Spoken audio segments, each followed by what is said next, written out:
In this chapter, we're going to derive the concept of money from first principles to build up an intuition for what money is and the role it occupies in daily life. Doing so will set the stage for some more speculative conjecture on the future of money, currency, and wealth. For further reading, I suggest you check out the work of Saifuddin Ammous, Nick Bhatia, Lynn Alden, Robert Breedlove. These are just some of the people that have influenced my own thoughts on the subject. Obviously, there's many more. Keep in mind, I'm not a historian, nor am I particularly qualified to comment on the history of money. I'm really just a guy with a laptop. So, although I might make reference to historic dates and facts, you should consider my words anecdotal and my voice is just another data point amongst the crowd of opinions.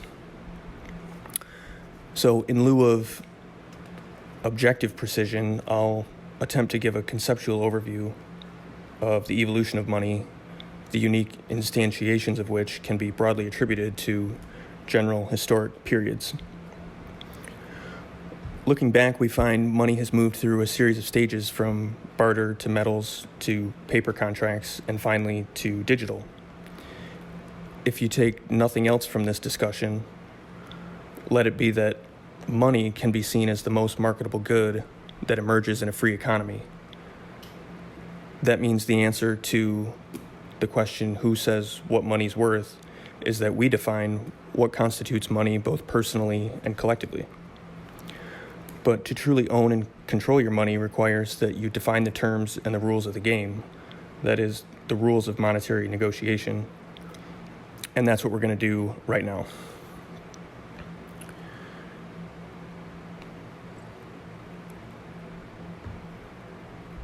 I've split this post up into a few broad sections. First called The Dawn of Trading Man.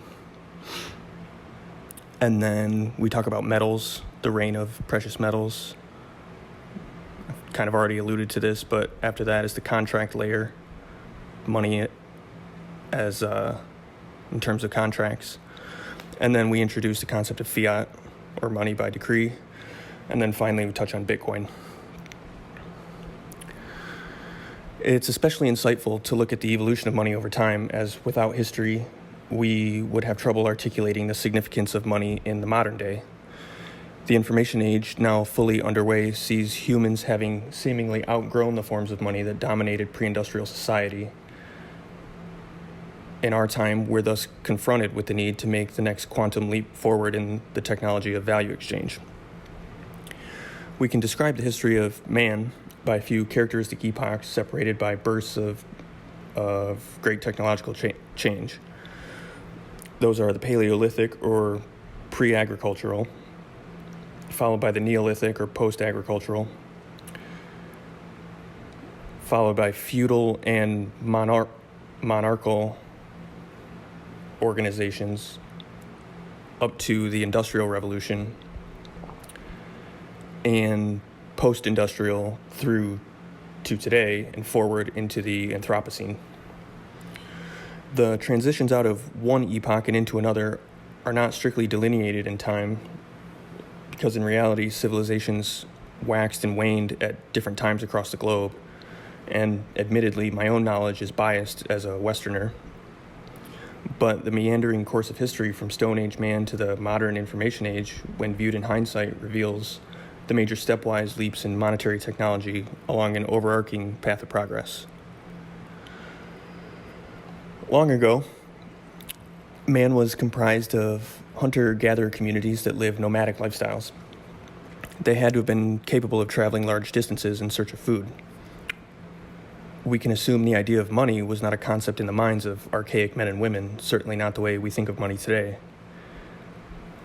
Many paleo and indigenous cultures have a tradition of animism, meaning they revere the earth as a living thing made of interconnected parts bearing distinct spiritual significance.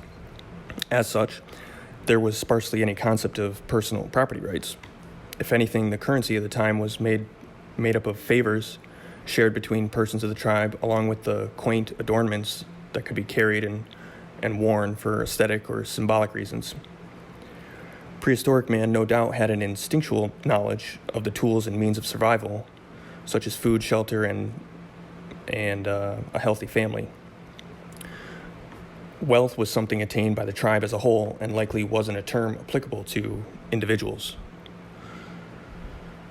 Agriculture marks the first major transition of prehistoric man into the Neolithic.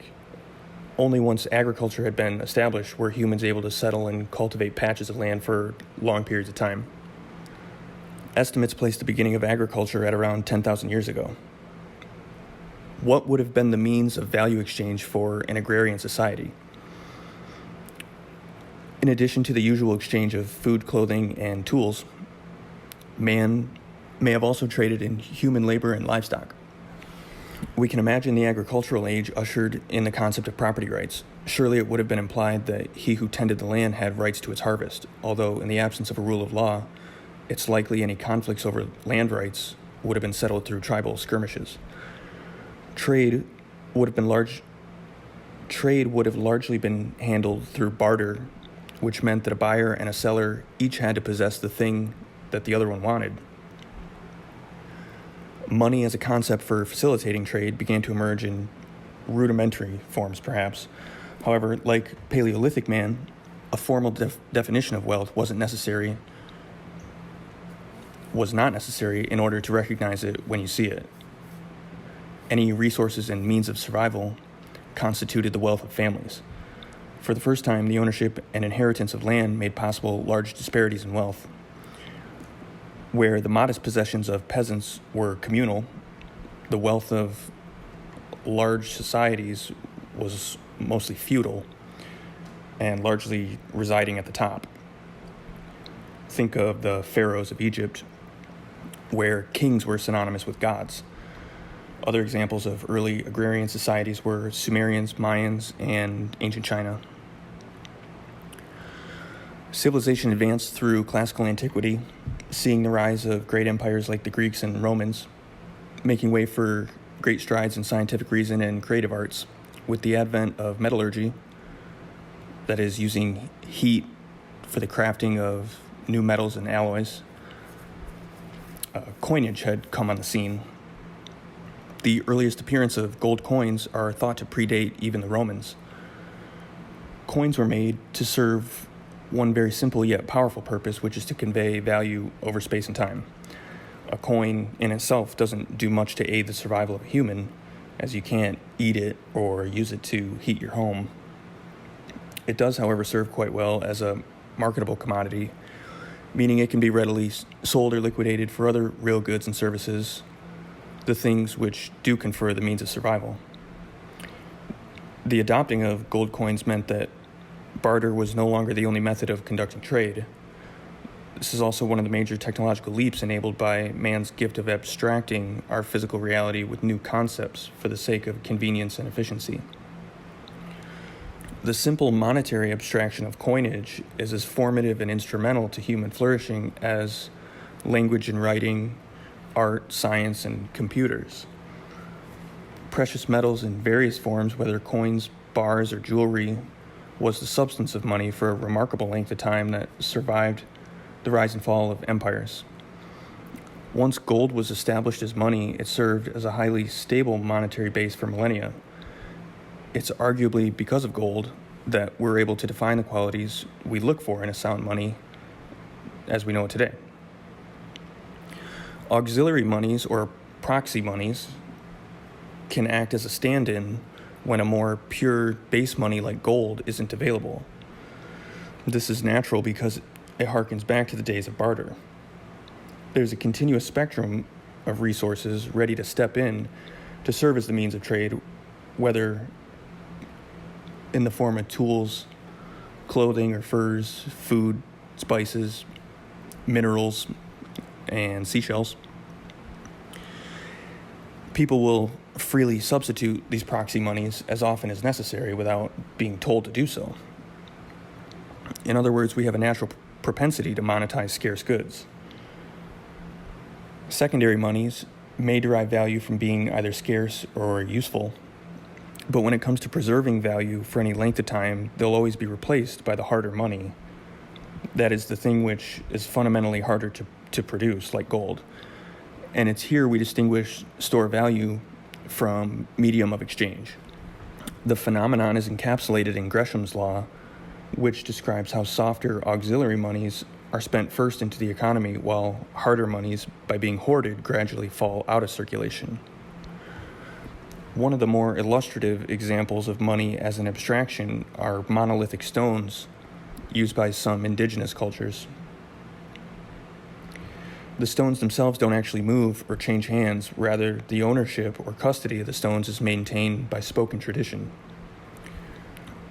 This example clarifies one of the key features of money, which is to secure property rights and define a chain of custody. These are ultimately human abstractions, but when a convention of ownership is mutually respected, it can be useful for resource allocation. It's the integrity of money that creates order and cooperation in an otherwise hostile world. Human lives in the form of slavery have historically taken on a monetary value, as human labor could be readily traded. And while economically significant to the growth of civilization, the moral repugnance of slavery disqualifies it for an ongoing analysis of money. Notwithstanding, it's evident that wars are won and lost with human lives, which means, in a sense, human life is the ultimate negotiation. Not to trivialize a life as merely transactional, but as an observation that we're often willing to die for that which we hold with the utmost value. Sadly, history is scarred by the clashing of opposing values. I wonder if many of us have considered where we might draw that line in our own lives. I recall seeing Mike Maloney in his Hidden Secrets of Money adamantly distinguish the terms money and currency. Currency can be a medium of exchange and a unit of account, but money goes a step further by being a store of value. Are we playing with semantics here, or is it worthwhile to judge whether a currency is capable of storing value and whether base money can reliably behave as a currency? Maloney went on to describe the characteristics of money as scarce, auditable, portable, and durable, divisible, and fungible. There could be more. Those are just the ones that off the top of my head. And gold meets all these requirements. So again, scarce, auditable or verifiable, durable and portable, divisible and fungible. It's worth reflecting that gold didn't just become money because it's shiny and yellow. Perhaps it's part of it. If scarcity was the only thing, then surely there are more scarce elements than gold, like iridium, but too scarce and it becomes hard to acquire and to distribute it. Gold manages to strike a balance by being difficult to produce, and yet enough of it is mined out of the earth every year to sustain an economy around its life cycle. Being a pure element means that it can be verified to be authentic through chemical assays made possible by advances in chemistry over time. Gold is highly stable and only minimally toxic, which is a plus, but importantly, it's not so hard as to resist being divisible. Gold malleability makes it possible to stretch small amounts of gold into thin sheets for a variety of uses. And further, its melting point is low enough that it can be melted and cast into new shapes like coins to be artfully stamped. Silver, by comparison, shares some of these properties, except that it's considerably more abundant and not as dazzling yellow, making it a less exquisite show of wealth. And nearly every other element you could consider as a candidate for money fails on one or more of those fundamental properties. Either it's too scarce, too toxic, too hard, or not hard enough. So rather than think humans decided to pick gold as money because it makes for fine jewelry, the reality is that gold emerged as the best money because it's the only element that met all the requirements for a reliable store of value and medium of exchange. And that's a key point. Platinum may be more scarce than gold, but having joined the prestigious ranks of the precious metals relatively recently, it doesn't share the same monetary legacy as gold. Platinum is harder to smelt, and so for it to acquire a monetary premium required increases in our technological ability to wield it. And this general insight supports the argument that money is capable of evolving given sufficient technological change. Money as the base monetary unit is not something that changes frequently, which is why it's surprising we should be questioning presently what money is or ought to be. Statistically, the what of money is a question that rarely ever comes up because most of the time money behaves how we expect, which is to convey value through the economy. To question whether precious metals were really the best money would have been absurd during the preceding centuries. I imagine the association of gold and money was as intrinsic to society as water is to fish. The subject has only recently become relevant because of the increasing use of digital currency on the internet, which is certainly worthy of our attention and scrutiny as a potentially disruptive technology. But first, let's look at the other ways people have overlaid convenient abstractions atop base monies like gold. The advent of double-entry bookkeeping made room for more complex transactions that have effects on both sides of the balance sheet. For example, a lender would be happy to loan capital to a farmer for purchasing land and equipment because the farmer's liability is accounted for in the books. Many types of financial arrangements can be defined simply by drawing up a contract between the interested parties. The first insurance contracts were invented as early as the 14th century to deal with the risk of losing cargo at sea. Later in the 1600s, the first publicly traded shares in a company were issued by the Dutch East India Company. Shares are a contract that the buyer makes with a business for the ownership of stock around which a new market can emerge for trading shares between any two people. Again, we see how money evolves to grow new abilities and use cases in the form of contracts, which typically involves some time delay between the outlay of cash and services rendered or value rendered. We might ponder what might have prompted the first occurrence of interest payments on money lent out. There's something intuitive about interest in the sense that the lender ought to be compensated for temporarily parting with his or her capital. Thus, money accrues its own time value. Fascinating though it is, it's not obvious when in history it became the norm to pay interest on debt. Interest may well have been a concept long before the introduction of complex contracts and ledgers. It's funny that today we would be discussing inflation considering the length of time empires have taken part in currency debasement. Apparently, we've yet to learn our lesson. Debasement was carried out by monarchs who would clip or shave off the edges of coins only to place them back in circulation at the same face value and keep the remainder. This effectively gave the right of seigniorage to the kings and queens who had the privilege of creating and spending new money that didn't require the same amount of work needed to produce the original coin. And like that, currency inflation was born. They probably didn't think much of it until inevitably the poor citizens found their perforated coins didn't buy what they used to and began to question the integrity of the money. The demise of state currencies historically correlate with falling empires like the Romans, the Spanish, and the British. While the empire is strong, it retains the power and force to insist in the use of the designated coinage. But when the empire crumbles and central power is diluted, the currency usually dies with it. Ray Dalio, in his commentary on the changing world order, analyzes how the faith and loyalty to a money shifts with the shifting of power away from a dying empire. When a state's imperial ambitions outgrow the limits of its ability to physically enforce its will, the state's resources grow thin, and the arm of enforcement, while wide and far-reaching, diminishes in quality and competence. The problem is the larger the state gets, the more people can be bought and bribed, who, by their own self-preservation, will fight to protect the system. Interestingly, or devastatingly, the late stage of an empire is also the time that sees the most rapid debasement of the currency. The monetary extravagance accelerates until it self-destructs in a blow-off top. The end is characterized by a widespread loss of faith in the currency, as until that moment, the majority of citizens either still believed in the integrity of the system or weren't yet willing to defect from it. This fuels a sort of tragedy of the commons,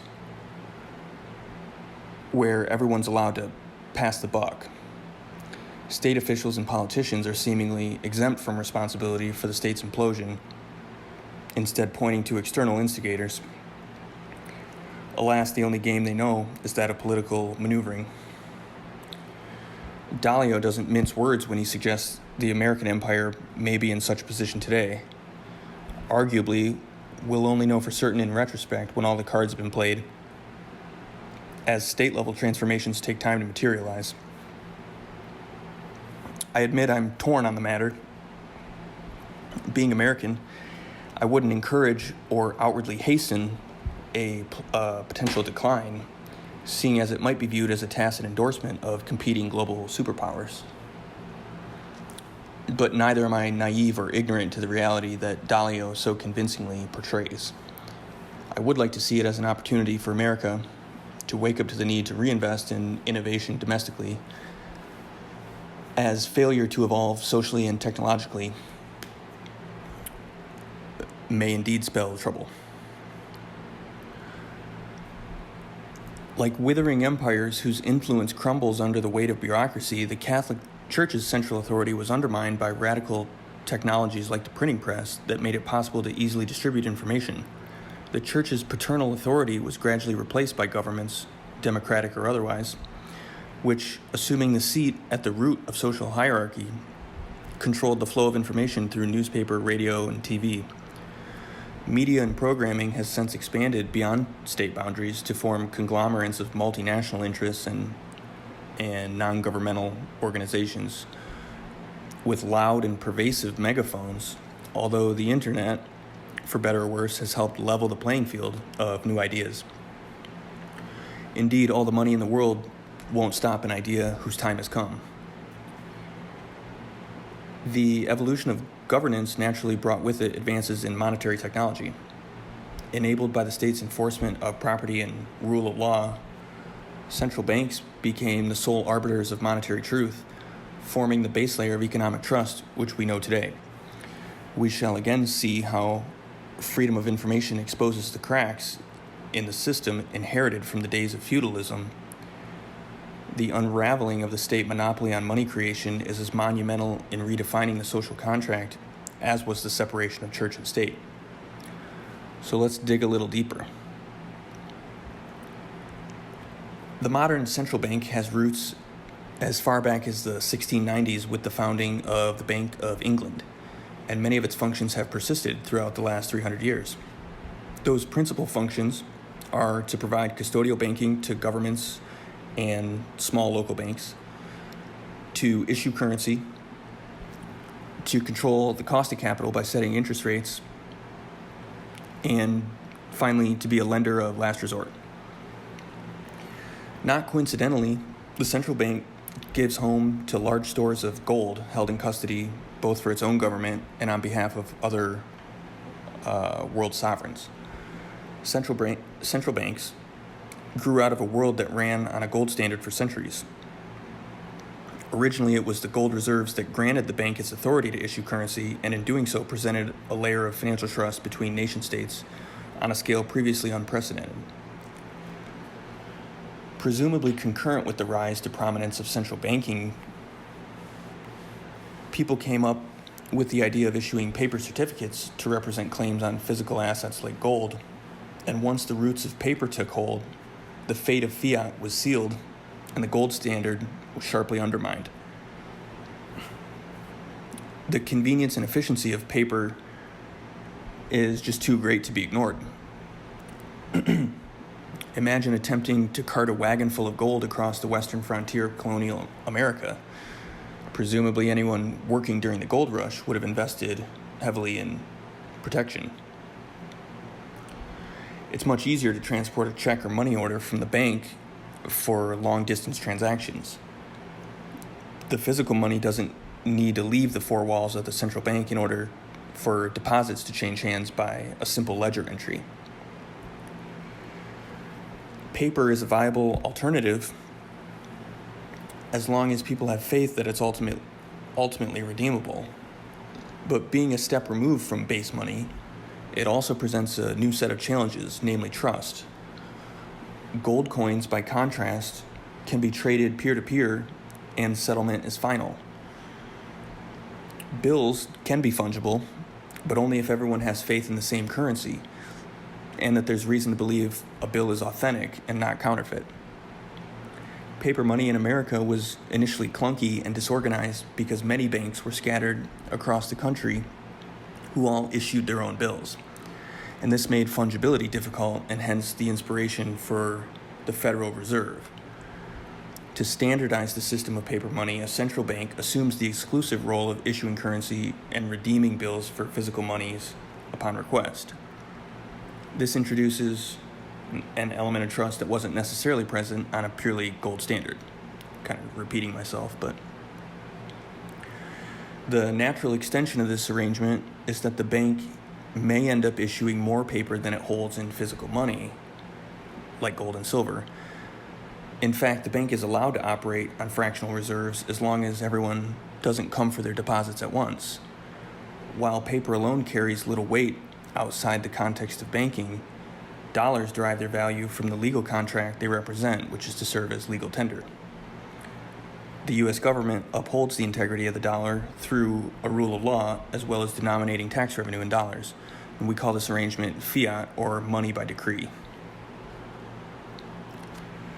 The downside to fiat, however convenient, is the nasty stipulation that property rights are ultimately enforced by violence or the threat of it, which can be exercised on a whim.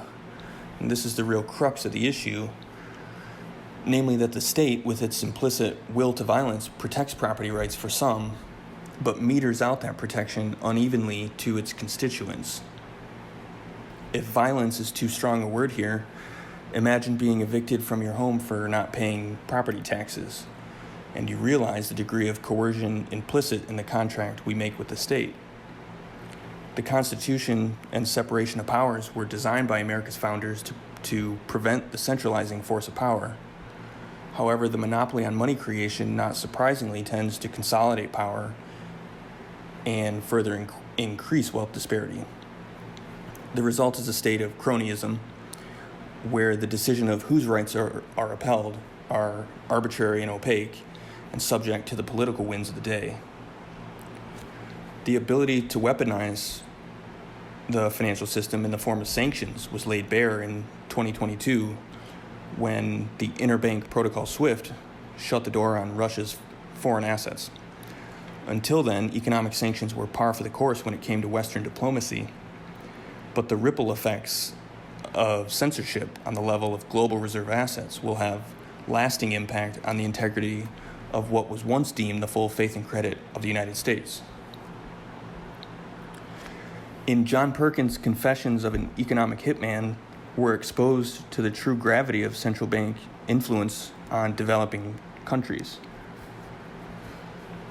While lending billions of dollars to emerging economies to develop infrastructure may seem mutually productive, the consequences are more often the pillaging of foreign resources into the hands of wealthy elites and a cycle of poverty and indebtedness for small nations. Is it not ironic that the same countries that should be labeled emerging markets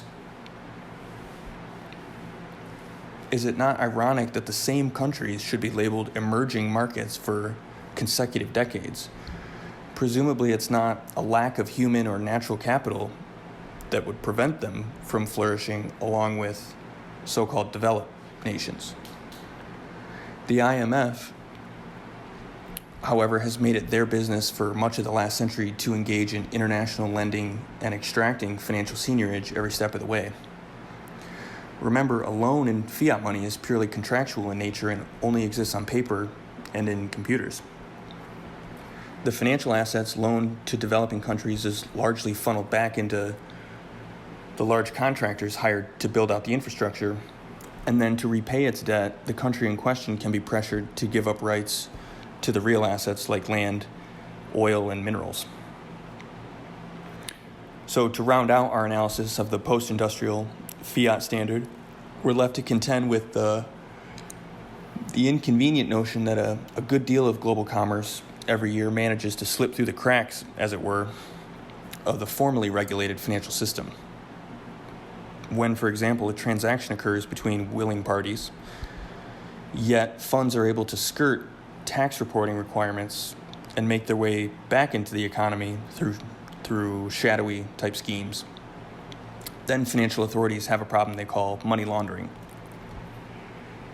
We commonly think of money laundering as pertaining to things like guns and contraband and other illicit activities, but it can also be committed, and often is committed, in more white-collar industries through backroom deals among corporate interests and politicians.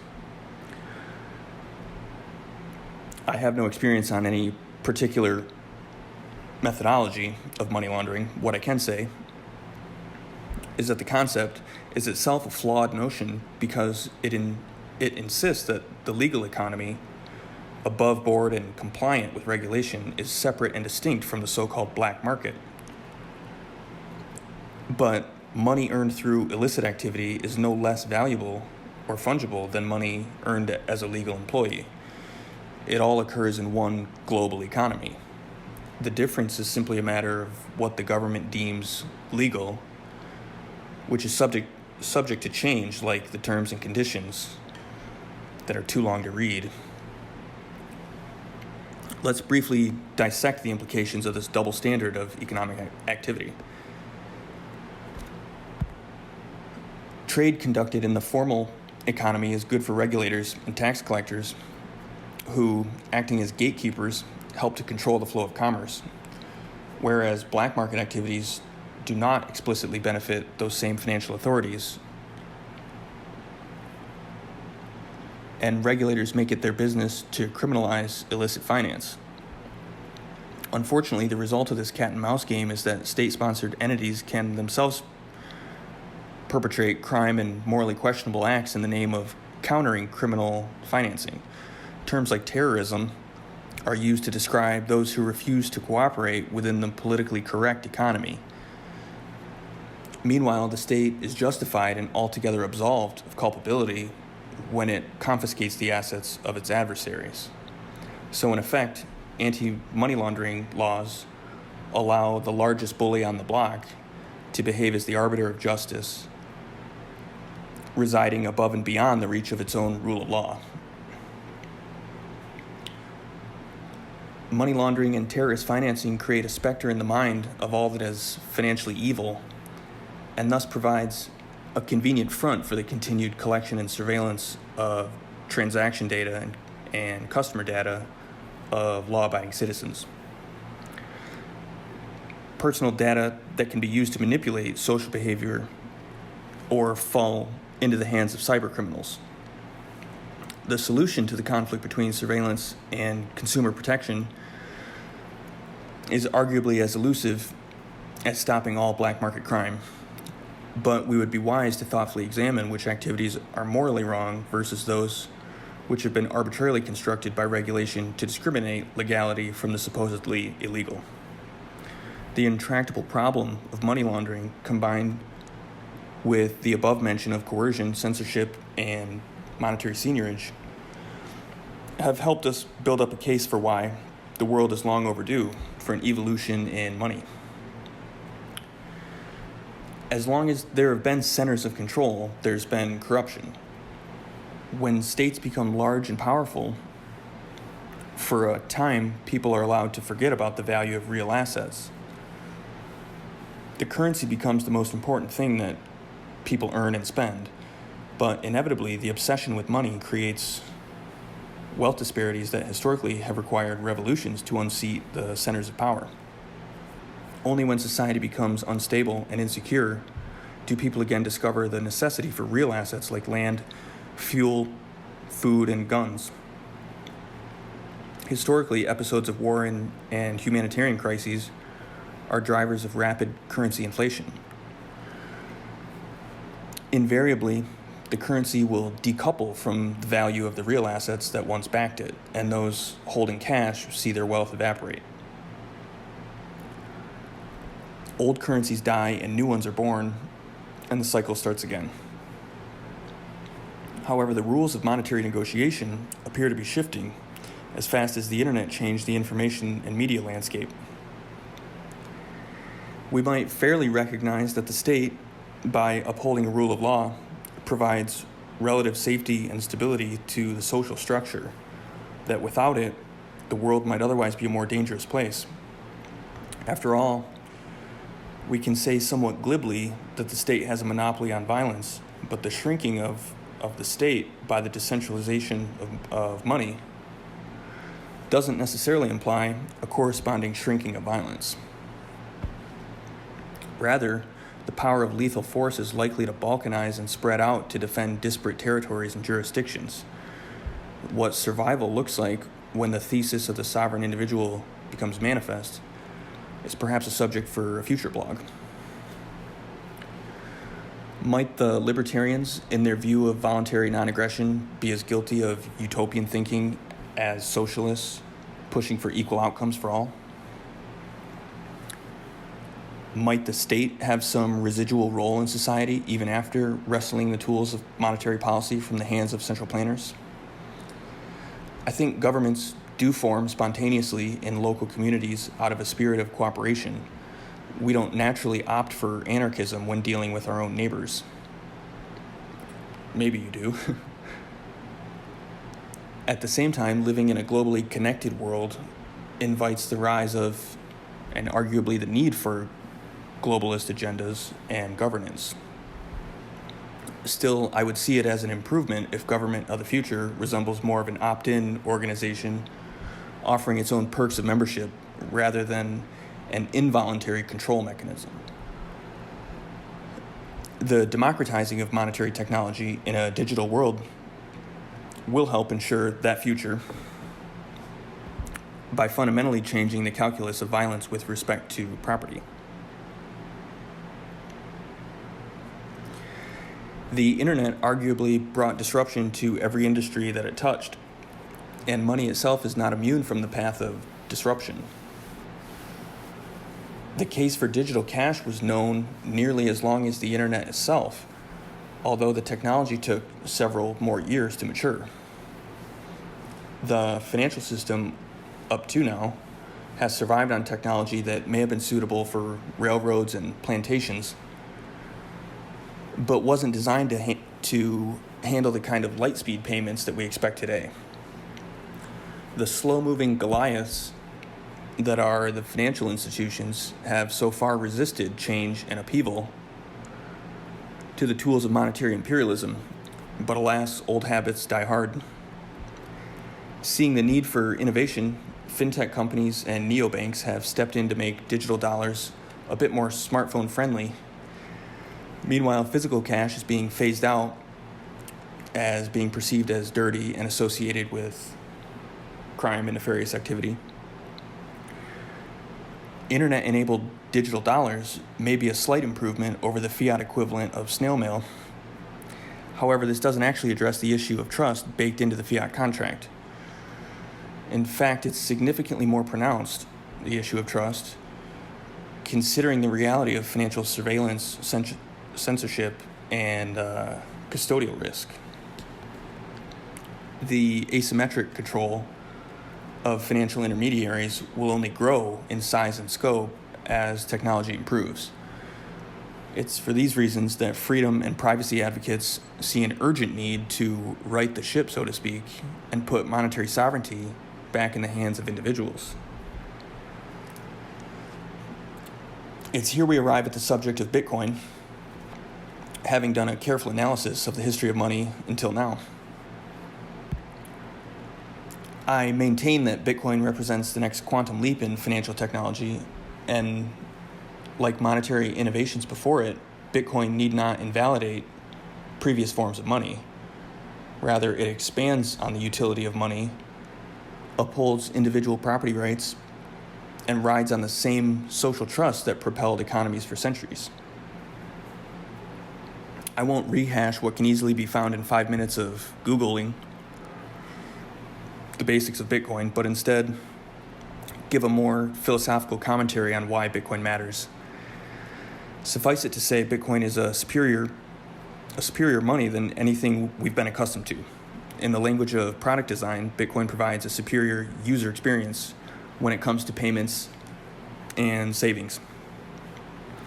Notably, being a purely digital representation of value makes it more easily divisible, portable, and transferable over communication line.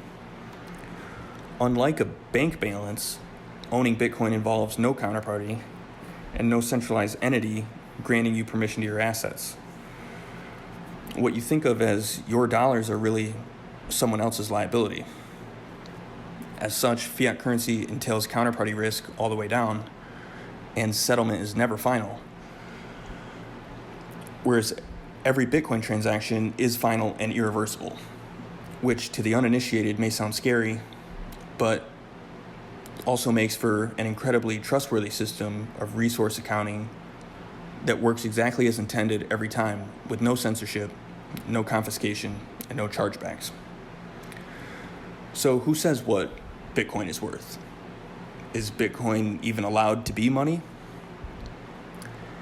Well, being a decentralized and emergent phenomenon, nothing explicitly says Bitcoin should have an inherent value. Only you and I, acting in our economic self-interest, can endow Bitcoins with value by using it to transact. And remember, saving is also a financial decision or a sort of transaction you make with your future self. Bitcoin is chosen as a viable method of conducting trade because of the monetary properties hard-coded into the protocol, transparent and auditable by all. And as more people see its utility, the network grows as a result. The price on any given day is determined at the margin as whatever was the last traded price, but otherwise says little about Bitcoin's inherent value or its potential future value. In any case, it's hard to deny the general trend of the network's total value is decidedly up. Recall earlier when we said gold emerged as a dominant store of value out of the set of competing monies. So when seeking a proper definition of money that everyone can agree on, it's useful to think of it as the most marketable good. That is, the object that the most people will freely accept in exchange for selling their own goods and services. The most marketable good is by definition something we can all agree on. That's what money is. The actual substance of money, whether gold, land, or a book of ledger entries, is secondary to its main purpose, which is to facilitate economic calculation.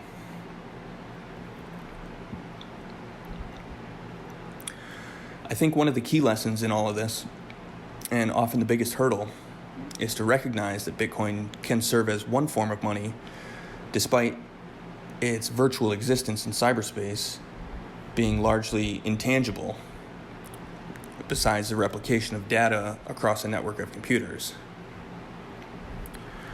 However, we can fairly say that the Bitcoin system is anchored in the real world, constrained by natural resources. It will be prudent to revisit the themes of energy and work as it relates to money in a future blog.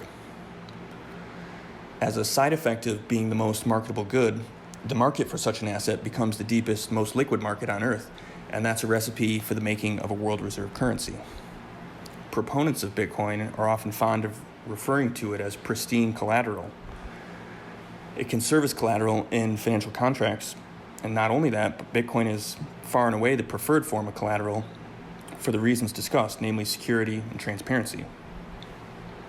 In the absence of Bitcoin, currency as we know it would no longer be characteristically money, but instead be twisted and bastardized into something resembling state loyalty points. It's too late to go back to gold. It's already been captured by central banks, requiring armies to protect it, and is arguably on a path of demonetization. If it wasn't Bitcoin that emerged as a new form of money, surely it'd be something else, another real asset like a commodity. Natural resource commodities are still a major constituent of the wealth of nations, and now we can add Bitcoin to that list. Fiat currency is something different. It's a unit of account, but can't in itself be considered wealth. The problems of fiat money existed even before Bitcoin and contributed to the urgent need for something like Bitcoin to be discovered or invented. Everything about Bitcoin was intentionally designed to address the existing currency problems since the day of the Genesis block in 2009. Hopefully by now we've built up a sufficient intuition of what constitutes money and how money derives its value. By contrasting commodity money and fiat money, we have a framework for discerning whether the value of things is bestowed by decree or whether value emerges from a self-sustaining economy. Bitcoin clearly falls into the latter camp in that it acts as a commodity in an open network. Bitcoin fulfills all the qualities that once made gold the most marketable good. It checks all the boxes, and then some. Bitcoin supersedes gold in portability and the ease with which it can be verified and authenticated. Bitcoin cannot be counterfeited, nor does it require heavily armed underground vaults to secure it. Bitcoin is money not because Satoshi or anyone else said so, but because it emerged as the most marketable good in an economy of voluntary exchange. We decide what Bitcoin is worth every time we interact with the Bitcoin network. Importantly, the existence of Bitcoin doesn't negate the validity of known forms of money, such as national currencies, gold, and commodities. Consider the fact you can still choose to barter with your neighbors or trade favors with friends, and you'd be engaging in the same familiar tools of exchange. We simply opt for higher tech solutions to commerce when it's convenient. So why settle for inferior money when something better is available? Bitcoin may yet be at a stage of a grand experiment. Too early to know exactly how it will end up. But in the war of information, I think it's something worth fighting for.